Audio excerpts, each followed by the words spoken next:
Witam wszystkich z tej strony Ulat. Jesteśmy dzisiaj na sobotnim nagrywaniu i mamy dzisiaj dość pracowity dzień, bo nagraliśmy już 2 filmy.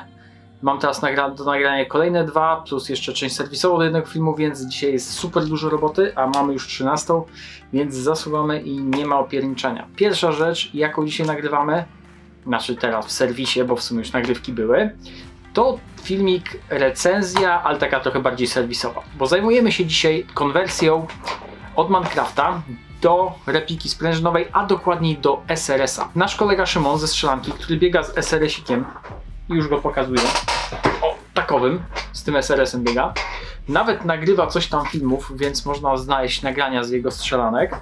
Chłopak jest, powiedzmy sobie szczerze, niezbyt mocno zbudowany, tak? Dość szczupły i tak dalej, i mówi, że przy SRS-ie ma problem, żeby go przeładować leżąc. I dlatego pojawiła się koncepcja, a może włożymy tam jakiś HPA, po to, żeby to przeładowanie było krótkie, praktycznie bezoporowe i tak dalej, żeby po prostu było mu wygodniej, żeby mógł to przeładowywać. Co do Minecraft może nie jest najcichszym silnikiem i tak dalej, ale jest w miarę dostępny. I zapytałem Minecrafta, czy mogliby udostępnić nam taki silnik, chociażby żeby sprawdzić, bo autentycznie nie mamy kompletnie pojęcia, jak to będzie działało, jak to będzie się sprawować, czy te zmiany spełnią oczekiwania Szymona.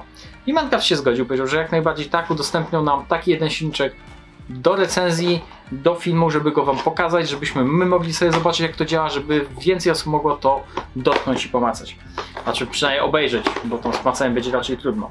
I tak, co dostajemy w zestawie? W zestawie dostajemy oczywiście konwersję tego typu. Tutaj jest kilka elementów, jest pierścionek, rureczki, oczywiście kilometr cały. Ja tego postaram się nie przycinać, ale zobaczymy. To wygląda bardzo podobnie jak to, co zawsze dostawaliśmy do replik sprężynowych od Minecrafta. Ja już wstawiałem silniki tego typu do replik sprężynowych, na przykład do Amoeby, i widzieliście ten filmik, nawet do kilku sztuk.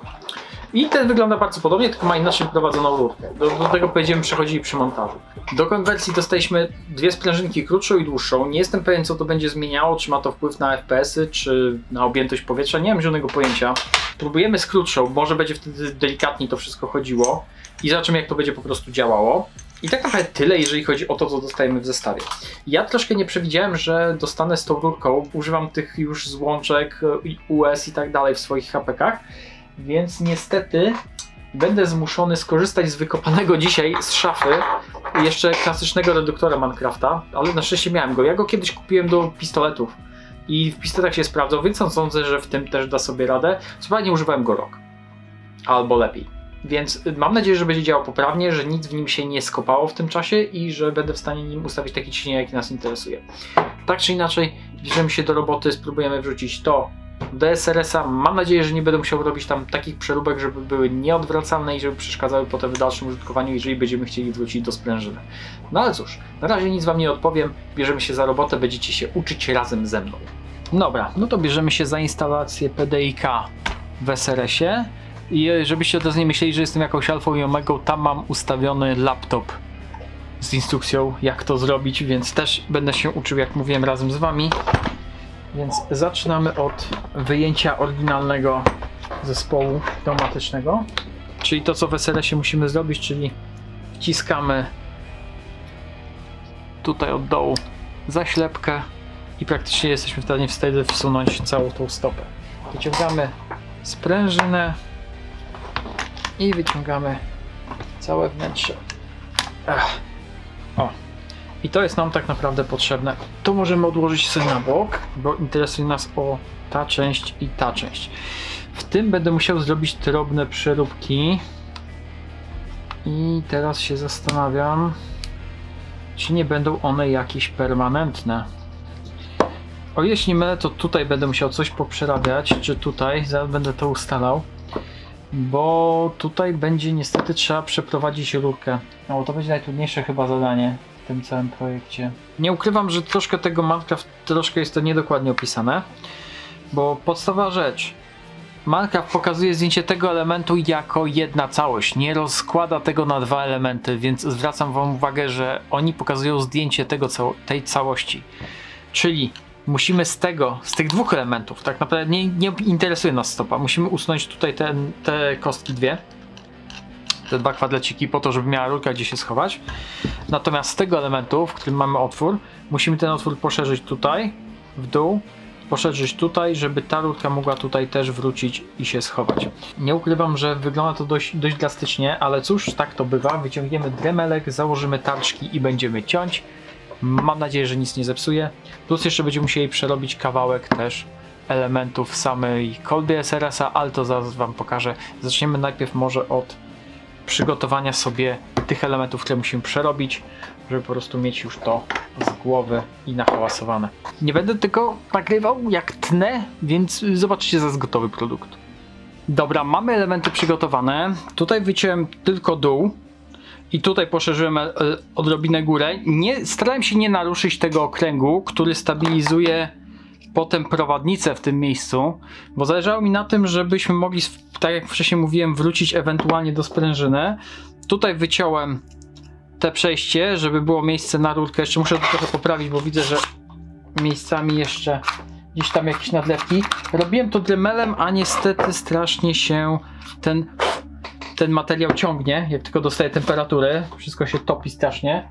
I to samo też zrobiłem, nie wiem czy to będzie dobrze widać, tutaj w prowadnicy. Tak, też wydążyłem rowek na przeprowadzenie rurki. O, w tym miejscu. Więc powoli bierzemy się za montaż tak naprawdę. My wszystkie elementy mamy gotowe. I sam montaż teoretycznie powinien być banalnie prosty. Podobno. Pierwsze co, to bierzemy sobie cylinder. Wyjmujemy z niego tłok, bo on nam raczej do niczego nie będzie potrzebny, tak samo jak sprężyna, prowadnica sprężyny i tak dalej. Przy okazji zwracam uwagę, że piszą tam, żeby to było w miarę możliwości suche, żeby te elementy nie były za bardzo nasmarowane w środku, typu cylinder i tak dalej. Więc ja to teraz wszystko czyszczę. Pierwsze co, musimy włożyć ten pierścień do cylindra. Jak mamy tutaj krawędzie, widzicie? Tu mamy wewnętrzna część, jest powiedzmy jest kątówka ładnie, a tutaj mamy wygładzone, mamy obłe. I tym obłym elementem wkładamy do siebie. Czyli ono ma patrzeć tak jakby w tył cylindra. Wkładamy to głębiej i popychamy to tym elementem mocującym, który tak naprawdę robi za obudowę całego zespołu. I ten element też wpychamy do cylindra praktycznie do samego końca. O, on tak leciutko będzie wystawał, widzicie? I właśnie między innymi po to mieliśmy wyczyścić to wszystko, żeby to nie wylatało, żeby to się w miarę możliwości trzymało, żeby nie było to jakoś wyjątkowo mocno nasmarowane. Większość montażu mamy zrobione, bo teraz wstawiamy to do repliki wraz od razu z całym PDI-K. Z tym, że ja muszę wstawić sprężynkę. Wstawimy na razie tą słabszą sprężynkę, zobaczymy czy to będzie działało. O. I mamy tak oto wszystko połączone. I teraz wstawiamy to do repliki. Ta replika nie jest bardzo lekka, a ja tu mam telefon. I wstawiamy po prostu cały zespół tłoka do repliki. Trzeba tylko pamiętać, trzeba wcisnąć spust, żeby to w ogóle weszło na swoje miejsce. O. I w ten oto sposób mamy cały układ już w środku. I rurkę mamy wyprowadzoną na tył. Teraz musimy użyć tego elementu. Włożyliśmy konwersję. Układamy sobie rurkę tutaj w środku, żeby nam nie przeszkadzała i zakładamy ten element, który przed chwilą żeśmy docinali. I mamy wszystko na miejscu. Może nie idealnie, bo rurkę trzeba teraz trochę tutaj wyciągnąć. I w ten oto sposób mamy zapięty ten pierwszy element. Tutaj nam silnik troszeczkę jeszcze pracuje, ale zaraz wkładamy ten drugi element na swoje miejsce, zapinamy go i w sumie cały montaż jest skończony. Od razu możemy sprawdzić, no bo tutaj jest sprężyna, jakby nie było, więc możemy sprawdzić, czy to wszystko działa poprawnie. Więc możemy sobie to naciągnąć. Skok jest taki, widzicie, to jest cały ruch. Zamykam i strzał.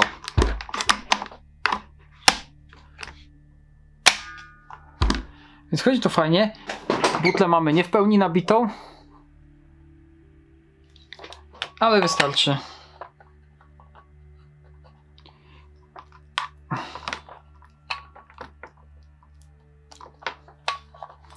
Niestety reduktor nie ma szybko złączki, więc najpierw muszę podłączyć rurkę i dopiero mogę przykręcać butlę. Reduktor jest ustawiony na około 12 barów.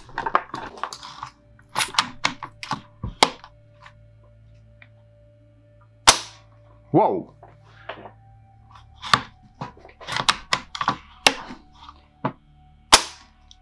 Chodzi to całkiem spoko. Pierwsze testy przechronujemy, ustawimy reduktor i wydaje mi się, że będzie skończone. To są chyba kulki 45, bo na tych będziemy strzelać. Docelowo ustawiamy to na 550 fps, czyli 2,8 Joule, bo jutro będzie taki limit tam, gdzie będziemy jechać. Dobra, to ja się biorę za sprawdzanie co i jak i potem przejdziemy do podsumowania.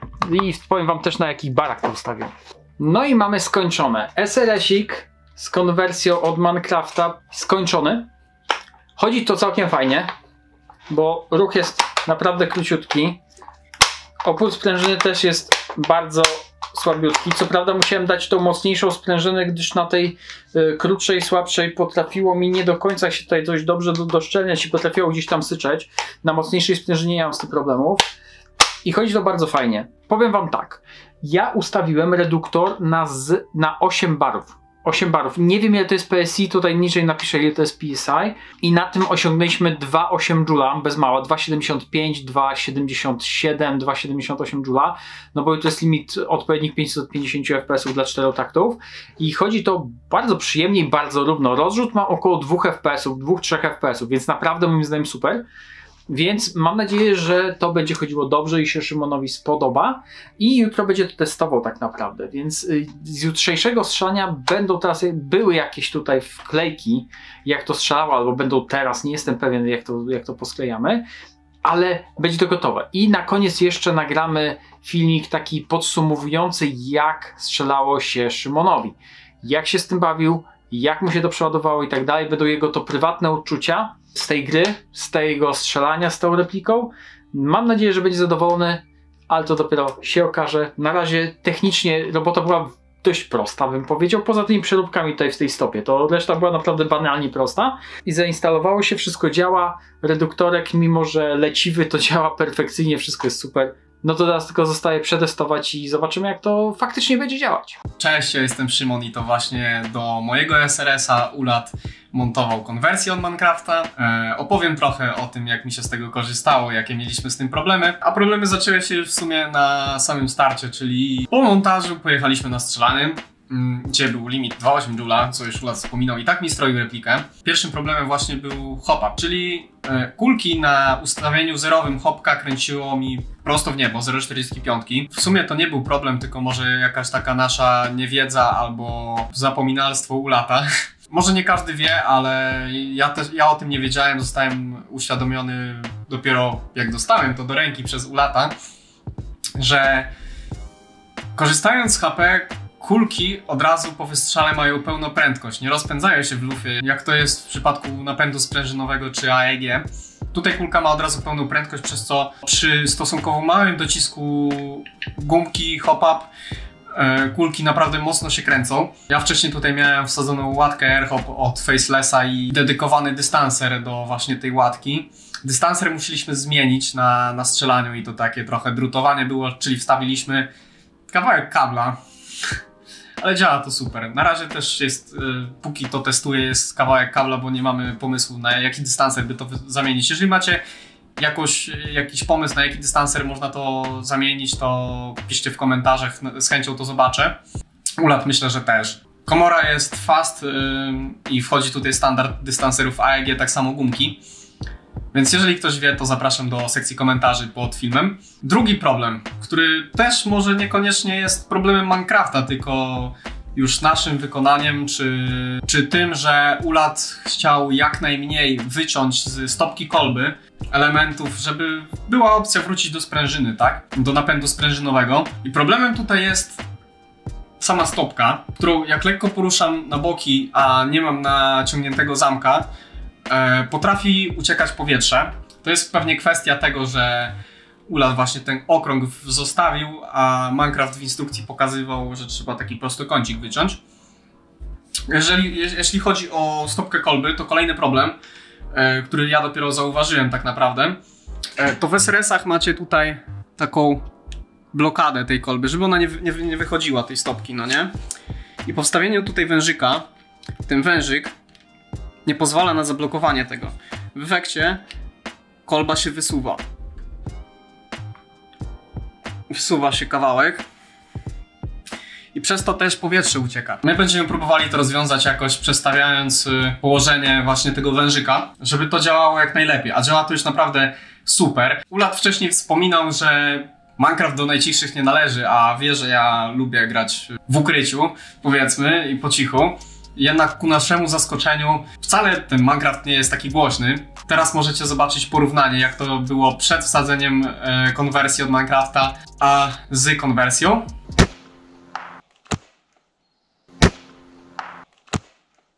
Więc jest to naprawdę teraz ciche. Jest cichsze niż wcześniej było. Ale już wcześniej miałem airbreaka nawet od Facelessa. Ja szukając informacji właśnie o jakichś konwersjach HP, szukałem głównie tego, o ile to jest głośniejsze, bo wszyscy pisali w internecie, czy mówili, że konwersje HP do czterotaktów są dużo głośniejsze niż standardowy napęd sprężynowy. Jak widzicie, wcale tak nie jest. Jest to dużo cichsze i całość pracuje dużo bardziej ergonomicznie, tak?